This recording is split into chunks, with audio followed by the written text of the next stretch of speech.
Die verdagtes het hulle voertuie buite die winkel parkeer. Hulle het ongeërg rondgedwaal voor hulle toegesak het. Een van die rowers het die winkel binnegestorm, gevolg deur nog 'n gewapende man. Die het 'n persoon met 'n baba op die arm van die deur tot agter die toonbank gesleep, terwyl 'n klant moes laat spaander en koes. Toe nog rowers by hul makkers aansluit, kan daar gesien word hoe hulle geld uit die kasregister in plastieksakkies gooi en op 'n stadium selfs reguit in die kamera kyk. Hulle het die eienaars geskop, rondgeruk en geslaan. Dit terwyl die baba in die middel van die onderonsie vasgekeer is. In die agtergrond is daar 2 klante wat ten aanskoue van die rooftog voortgaan met hulle inkopies. Die rowers het weggekom met geld en sigarette.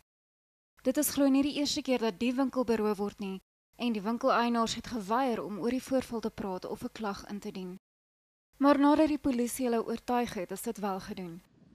Die Mpumalanga polisiewoordvoerder Leonard Klate sê hulle ondersoek die rooftog.